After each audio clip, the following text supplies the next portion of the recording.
Hey everyone, Brian Zane here talking about the Royal Rumble 2017. It's now officially in the books, the Royal Rumble.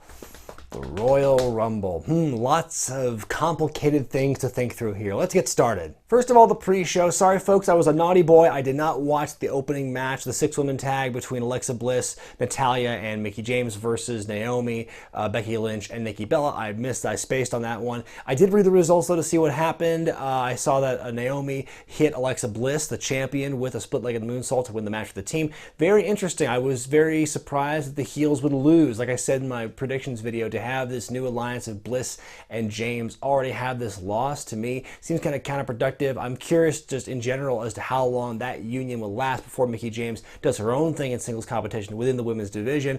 Be that as it may, I am interested to see where this goes with Naomi being the next challenger for Alexa Bliss's title. They couldn't have Alexa and Becky Lynch feud forever, so they had to switch it over. But since Natalya and Nikki Bella is still happening, still ongoing, then Naomi is the logical choice. Raw Tag Team Championship match with two referees as Sheamus and Cesaro defend against Anderson and Gallows, the Good Brothers. Honestly, this match wasn't really clicking for me. It wasn't my favorite match between these two teams, but I did like the spot where the referee was brogue kicked. That was a brutal bump. I just loved the way he just basically sold like got killed. But the big story is Anderson and Gallows finally reached to the top of the tag team mountain on Raw, beating Sheamus and Cesaro.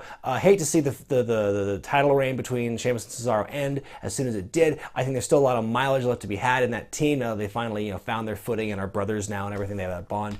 But I mean, Anderson and Gallows definitely deserve it. Like I said before, if they weren't going to win it on Sunday, when were they going to win it? I think this is the strongest they've looked in a long time. So them taking out Sheamus with the Magic Killer, Anderson pinning Cesaro with the tights, so it leads the door open for a rematch. I think this is the best possible scenario. So congratulations to Anderson and Gallows. Nia Jax squashing Sasha Banks. Actually, the squash is too harsh of a term. It wasn't really that. I think that this was a much more competitive match than that word suggests. I think this is probably the most that Sasha has gotten beat up since being on the main roster, and the most that Nia Jax has had to fight for her win. I really enjoyed the stretch muffler submission that Nia Jax used for a minute on Sasha's leg, just whipping her around, the ragdoll thing. That was so cool. I think those two with the size difference that can really pull a spot like that off. I want to see more of that. I want to see Nia Jax literally ragdolling her opponents. A pivotal point near the end of the match was Sasha going off from the top rope, hitting Nia with the double knees and selling the knee, which she didn't do on Monday when she had the confrontation with Nia in her street clothes and everything. She did the knees from the apron to the floor, didn't really sell it so much, but now in this one, probably because her leg was worked on more in the course of the match, so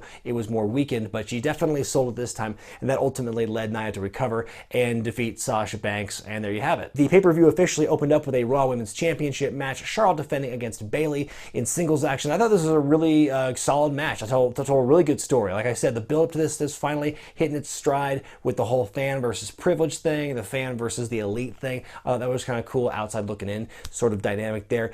Great story being told here as Charlotte was just taunting and slapping Bayley and mocking the fans and everything. You could see the frustration and Bayley like slapping the mat, like damn it. And it was just really cool to see. And then she finally had the fire come out there. I loved the top rope elbow drop by Bayley. A lot of different like Texas Shawn Michaels 92 references throughout this whole pay-per-view, and to me that was one of them. The match ends when Charlotte hits the natural selection onto Bayley from the second rope to the apron, which they keep telling you is the hardest part of the ring. It's important to remember that now. Anyway, Charlotte rolls Bayley back in, pins her, and retains the championship, keeps the pay-per-view streak alive. I think this is one of Bayley's best matches on the main roster. I think that everything clicked with this one. It looked good to me, except for when Bayley went to the corner and did this springboard crossbody with an unnecessary hop over the ropes first. I thought that was a little weird, but other than that, I thought this match was fine for what it was. And again, I think it was great for Bayley, great for Charlotte, and I think this rivalry has some legs left. I think this can go at least into Fastlane before some blow-off at Mania. The Universal Championship was on the line as Kevin Owens defended against Roman Reigns,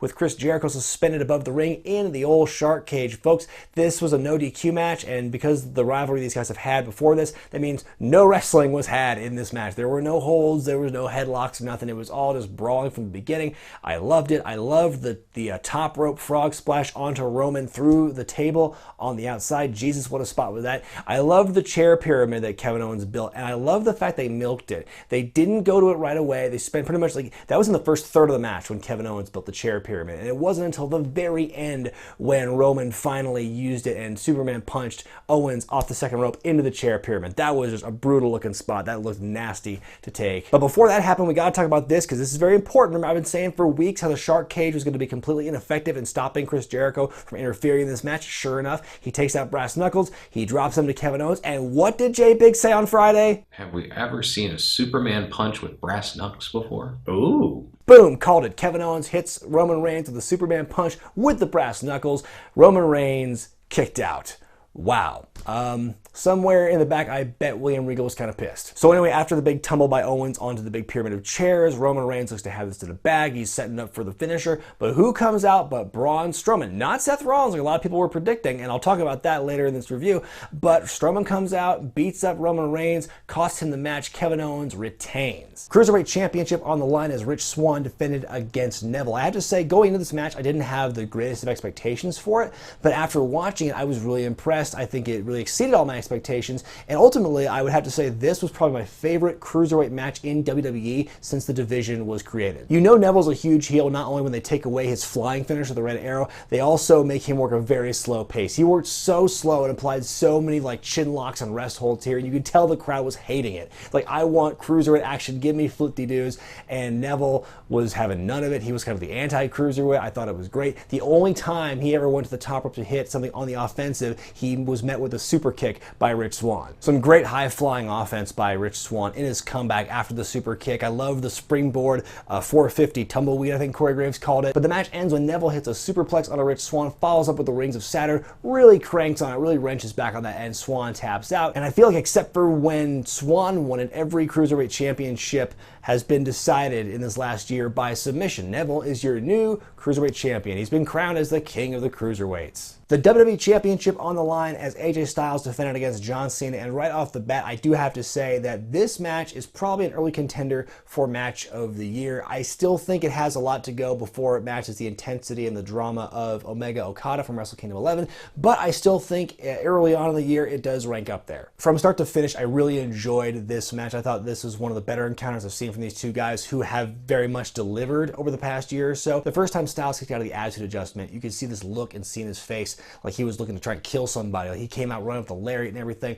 I thought this was going to be the beginning of his heel turn, the look in his face. It didn't quite happen there, but I just loved the storytelling just in the body language. Turnabout's fair play, of course, after Styles kicks out of the AA. Later in the match, Styles hits John Cena with this epic Styles clash after catching Cena going for the top rope leg drop, hits him with a Styles clash. Cena still kicks out, but then Cena gets Styles in a super attitude adjustment from the second rope, and Styles kicks out of that. I could not believe that. So after all that, Cena finally wins the match and takes down AJ Styles after hitting him with 2 consecutive AAs. First he hits him with one, does a roll up into another one, hits it right there. 1, 2, 3. Cena ties Ric Flair's record for 16 World Championships. And here's the thing, people may still hate John Cena for whatever reason, but this match, just listen to the reaction at the end. Cena, who, you know, the smarks don't like and who everyone wants to boo and say John Cena sucks, by the end, everyone was cheering. Everyone was on their feet for that match. That was an amazing match. And you know what? People are going to be mad that Cena tied the record. You know what? Records are meant to be tied/broken.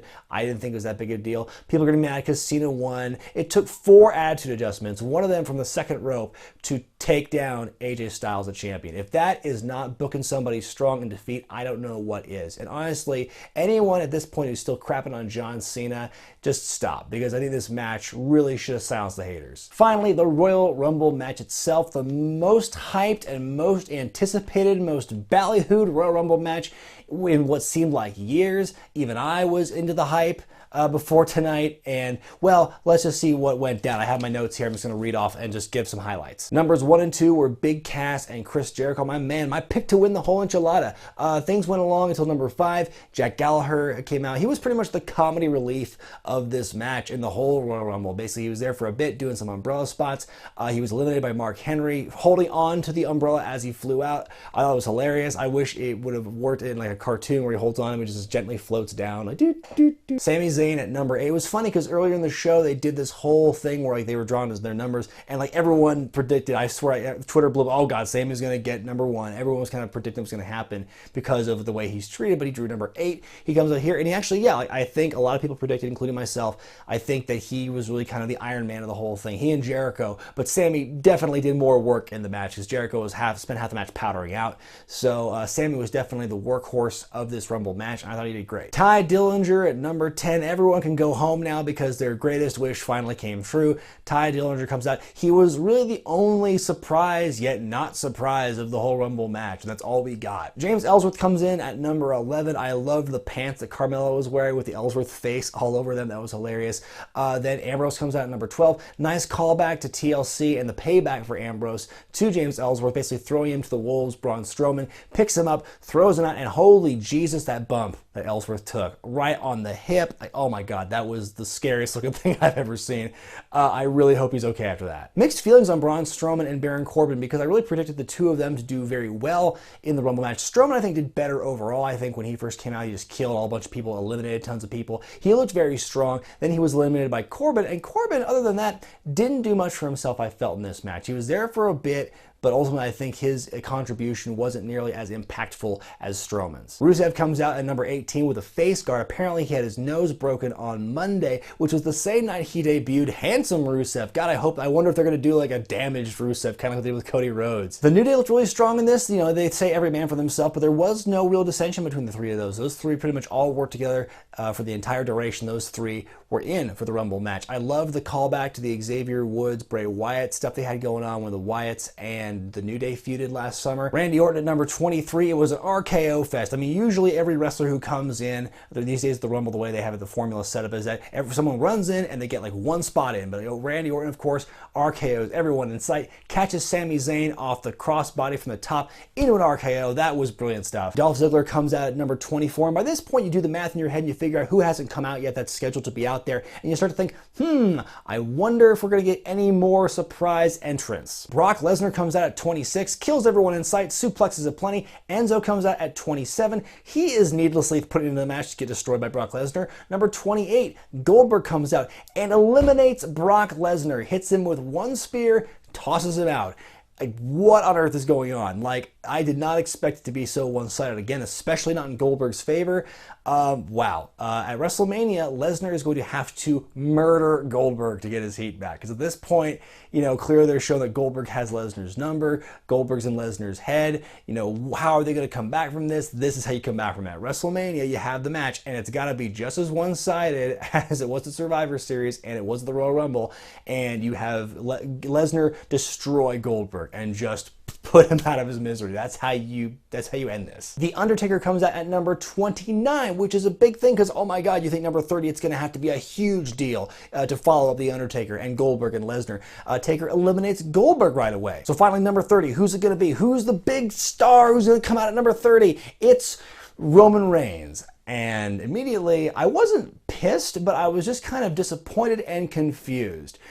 Because the whole thing, why did Roman Reigns, how did he get in the Rumble match? If he's in the Rumble match, why is AJ Styles not also in the Rumble match? He lost his championship match. Does he not get a second try? So anyway, Roman and Taker have the big stare down. They fight a bit. Roman Reigns eliminates The Undertaker, kind of kills everyone's buzz.